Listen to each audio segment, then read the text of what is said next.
Welcome to Total Retail Talks, your podcast channel for retail knowledge. Hello, and welcome to this episode of Total Retail Talks. I'm Joe Keenan, the editor-in-chief of Total Retail, and I'm pleased to be joined on today's episode by Tim Parr. Tim is the founder of Caddis, which is a cultural lifestyle brand that sells eyewear, and it is doing some exciting things celebrating the 40-plus community. Really excited to talk with Tim and learn more about Caddis. So thanks for taking the time to join me today, Tim. Thank you. So I just gave a very, very quick elevator pitch on what Caddis is, but I'd love for you to expound upon that a little bit and tell our audience about the brand.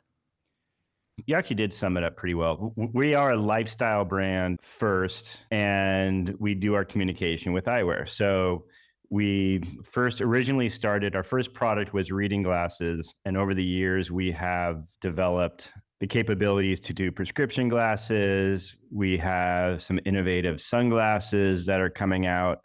So again, the product started there, and then we have blossomed into a more mature eyewear company. And as we were building the brand, it became really obvious that there was this void in culture to celebrate the aging demographic. And that's where we married the lifestyle branding components to Caddis. And we're one of a small amount of companies that was leading that charge from the consumer product category. Before I ask about your background, tell me a little bit about where our audience and other consumers, Caddis's products distributed, where can they find them? So primarily in the United States with some distribution in Australia and New Zealand, but you can find us online, of course, at caddislife.com. You can find us in wholesale accounts. We have approximately 500 to 600 wholesale accounts, which ranges everything from Bloomingdale's to Nordstrom's to Hobie Surf in Southern California and a lot of places in between. So that's basically how people find us. And we have our own stores now too. So there's 3 ways to find us. Yeah. Branching out into another channel. So at my introduction, I noted that you're the founder of Caddis amongst many other roles that you fulfill at the organization. Tell me a little bit about your background, and I'm really curious about your inspiration for launching Caddis. It's not the most traditional trajectory. I've had companies my entire life. That's, I guess, what I do. Yeah. I build things. And at the time that I started Caddis, or decided that I needed to start Caddis, I was a touring bluegrass musician. So at the time when things were starting to ramp up, I had to come off the road and officially really do it. I thought I could start a company from the van and do both, which was a terrible idea, but it's just something I had to stop playing music for and come and do this thing. Well, I noted at the outset that your brand is built for a 40 plus, let's say, Yeah. Gen Z, Gen X rather, and above. I want to focus in on kind of talk about your marketing strategy. You know, the older consumer is often overlooked in today's marketing. Everything is younger and kind of that Gen Z consumer, that millennial. What do you see in that older demographic that others might be missing? Well, I think you said it in the question. Since the entire world is punch drunk on youth, then why wouldn't it make sense to go for the fringes and markets that people forget about, which ironically is the largest demographic to be going after? It just really showcases how ageism is the last acceptable ism in American culture. So it was pretty obvious. And one of the most self-serving things is I am of that generation. So it makes creating and communication, design, all these things are a whole lot easier when I don't have to go research and get in the head of a 20-year-old in order to develop product design, brand communication, blah, blah, blah. So it just makes good business sense, to be honest. And it was a huge void in the marketplace. Yeah, and not only the size of the demographic, 40 plus, but also spending power, right? Those are typically the consumers that have the most of that. Yeah. It's one of the things that really struck me and really got me focused on this age conversation people over 50 specifically, they control 83% of household income, which, okay, that's fine. And that's a huge number. And you can go, wow, about that. What's even more impressive to me is when you look at consumer products here in the United States, 7% of marketing dollars go towards that 83% control. So 83% of household income is controlled by people over 50. People over 50 get 7% of the marketing spend thrown at them, which to me was just all the bells and whistles started going off. It's a quiet space. We can succeed. We understand these people. It's just something that we wanted to go do. Yeah. You've identified that white space. There's a disconnect between spending power and who is being marketed to. Exactly. Let's talk a little bit about Caddis's specific approach. And you've kind of taken a different tact here, and you've messaged and marketed to these older consumers, celebrating their aging with humor, a little bit of irreverence. Tell us, one, why that strategy, and two, how it's resonating with the consumers that you're messaging and speaking with. So to me, it's not so much a strategy as much as it is, how do you ensure that you're going to be relevant? And in order to be relevant, you have to be transparent.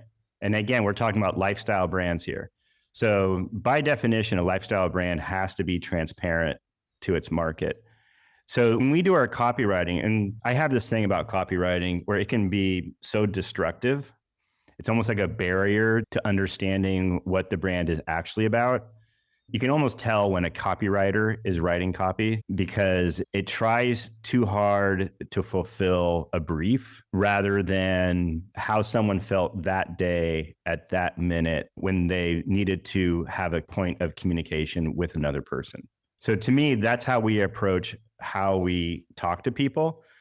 And yes, there's absolutely an irreverence to it, and there's a humor to it, and it's how we've always done things.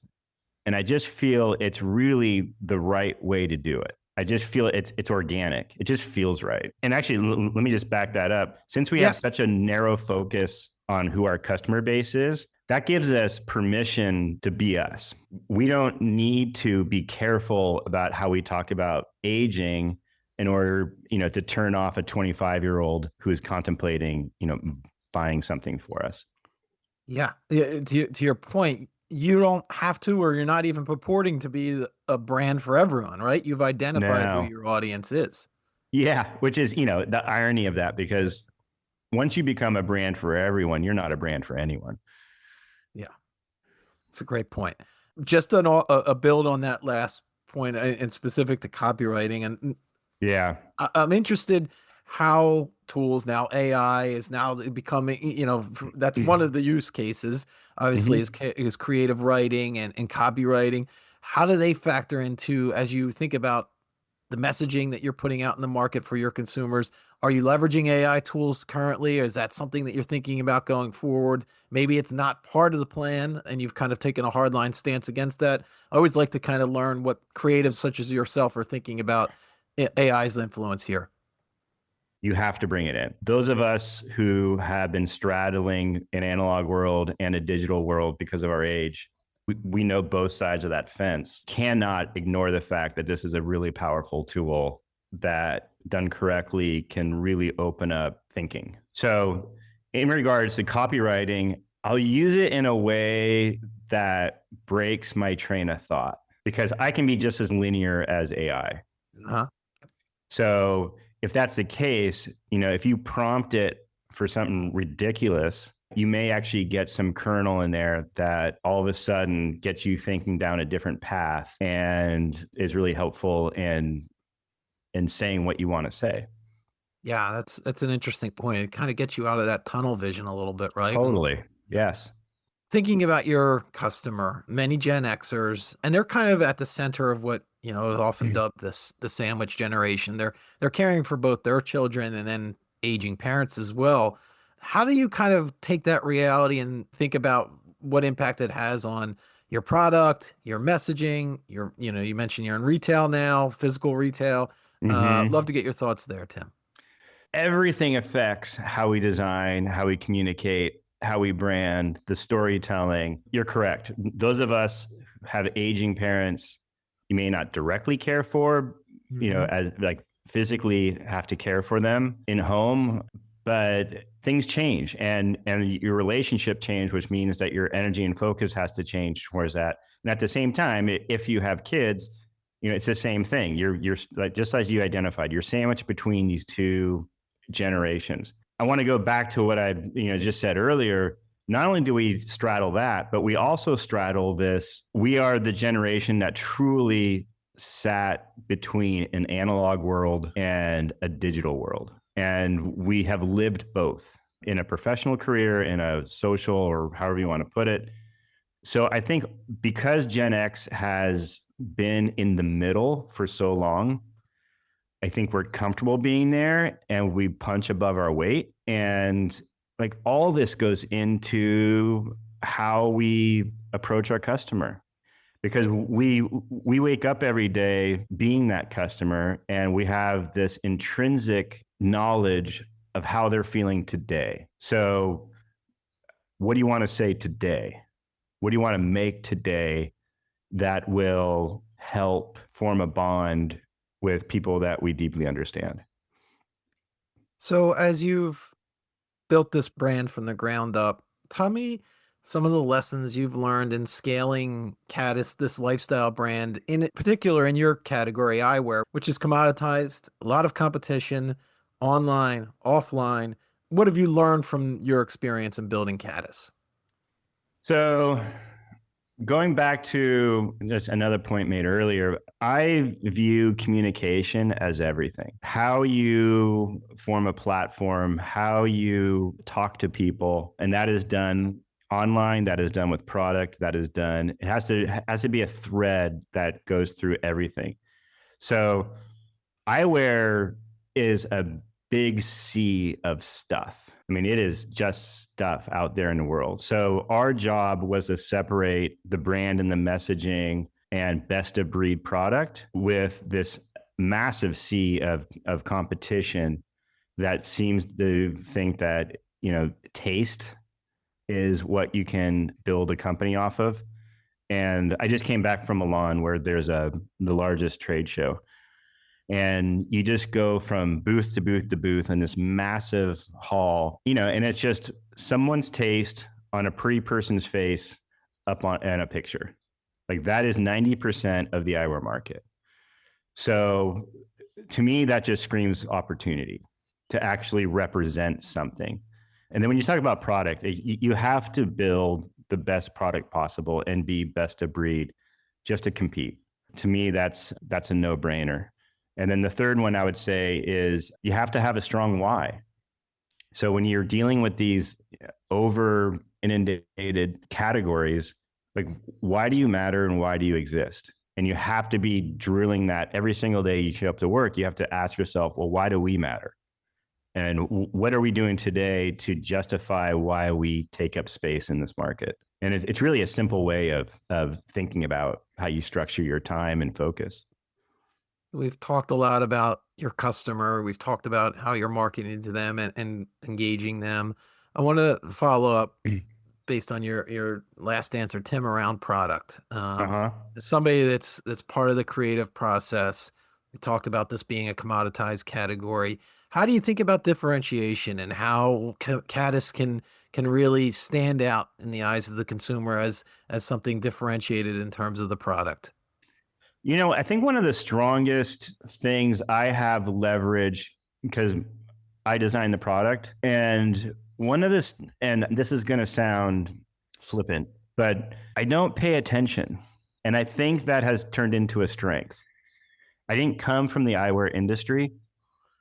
I don't pay attention to eyewear, like what's happening within the industry. I will walk the streets of New York and there's 5 to 8, 10 stores that I will go into to see how the experience is.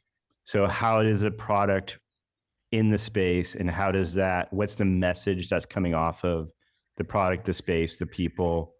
So I'll do that. But I just kind of, it's not that I have to design for a committee. It's not that I have to hit certain goals, with certain designs. It's one of those classic cliche things where I'm designing for one person in mind. And if I can nail it for that one person, it generally works for a much broader market. And to your point, you've coming at it with almost a clean slate, right? There's almost a benefit and then the naivety that you have that you're not brought up in this industry. So you're coming at it from a different perspective, right? Totally. And I've always, like, sometimes I'll talk at colleges or whatnot, and I'm talking with students, and I just remind them that ignorance can be awesome. It can be a blessing. And the example that I have, like, this is not my first startup, so I can go back to when I first started Caddis, and I had 15 boxes I needed to check, maybe even more, in order for me to do yet another startup, because they're painful. And we forget how painful they are every single time. So when it comes time to start up another one, I had this checklist, and it was and it probably stalled out a lot of my process, but it was the opposite of what I would encourage someone to do. I just did it because I had to do it for personal reasons to get this one out of the gates. But there's a certain beauty to staying ignorant that makes projects move forward. So I want to follow up. You mentioned as you walk the streets of New York, there are a couple of stores that you like to go into just to get a sense of the experience. And you mentioned Caddis is now moving into brick and mortar retail. What is the type of experience that you want to create for the Caddis customer walking into one of your stores and engaging in store? They have to understand what we're saying. Like, that is job one. Job two is to leave with a door prize. So job one is to say, like, you think like we think, ergo you are in the right place. Now, is there something that we can help you with to fix your problem of not being able to see stuff? It's that simple. So I want to wrap up with this. We talked about kind of the mass market and how oftentimes it overlooks Gen X and aging consumers in their business strategies. What would you tell our audience about this opportunity that the aging demographic presents? So going back to what we just discussed, I mean, people over 50 control 83% of household income and receive 7% of marketing dollars. I mean, that is massive gap, which means it's totally efficient. I saw a number that they can, globally, it's $8 trillion. So if the over 50 market were a country, I think we would be fifth globally as far as GDP is concerned. In 2018, which was the first time in history, there's been more people over the age of 64 than under the age of 5. And what's going to happen is that number is going to increase. I think it's by 2050, we're going to have over 50 population is going to be 42%. And today it sits at 37%. So this is a massive macro demographic thing that is not going to change anytime soon. What can people do? I think what they can do is pretty simple. It's hire people in that age group to get their head around this, because they know exactly what to do. So that'd be my strongest recommendation. Yeah, that's a great point. And somebody that's in that generation, that Gen X demographic, makes a lot of sense, because you can understand the customer that you're selling to better when you're a like-minded peer of theirs, right? Yeah. And in the creative worlds, those people get sent out to pasture pretty early. Because there's this thought that they don't understand technology, they don't understand marketing, they don't understand, you can fill in the blanks. And it's simply not true. And that's how you're going to crack the code. Well, I think that is a great piece of advice for our audience to take with them from our conversation. We're just about out of time, so I do want to take the opportunity to thank Tim Parr. He, again, is the founder of Caddis, the cultural lifestyle and eyewear brand. It's really been an interesting and fun conversation, and I've enjoyed taking the time to learn more about Caddis. Thank you, Tim, for joining me today. Thanks, Joe. Appreciate it. Thanks for listening. For more information on this podcast, please check out our podcast channel page at mytotalretail.com/podcasts for show notes. Total Retail Talks is available on Apple Podcasts, Google Podcasts, Stitcher, and Spotify. Make sure to subscribe on our podcast channel page as well. If you've enjoyed this episode, please take a few moments to rate and review this podcast. Thanks, and until next time, this has been Total Retail Talks.